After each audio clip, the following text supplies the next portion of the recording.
20 years ago, Springfield joined cities and towns throughout the country by hosting a national night out. Ever since, local police officers have been meeting those they're sworn to serve and protect for a night of fun. Western Mass News reporter Maria Wilson live for us in studio tonight with more after speaking with local leaders on the impact of events like this. Maria. Well, Chris, the goal is simple. Officers and neighbors are getting the chance to meet one another under good circumstances as a way to build relationships. And local leaders say it's making a huge difference.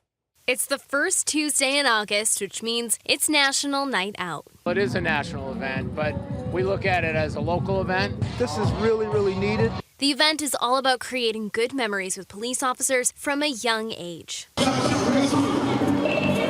So we can see police in a different light. The program's goal is to create safer communities by building strong and positive relationships between people and their local police officers. It's all about interaction with the community. We have a lot of crime on our streets, and it's important that the residents feel comfortable and law enforcement interact with them. And community leaders say it's important kids don't only see officers when something bad happens. Now you see them in a very nice light, work with the community. And as the City of Firsts deals with youth-involved violence, local leaders say it's needed now more than ever. I've been doing this a long time, and I can see the difference in some young people. I can look at some of the young people who did this 5-10 years ago.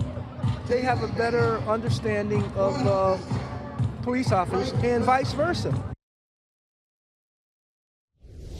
And Representative Bud Williams calling it a joyous day in Springfield. Now, there were 9 different spots throughout the city hosting events like the ones earlier this evening. And in case you missed your chance, you don't have to worry. Springfield's North End and East Springfield will be having theirs in the coming weeks. For now, reporting live in studio, Maria Wilson, Western Mass News.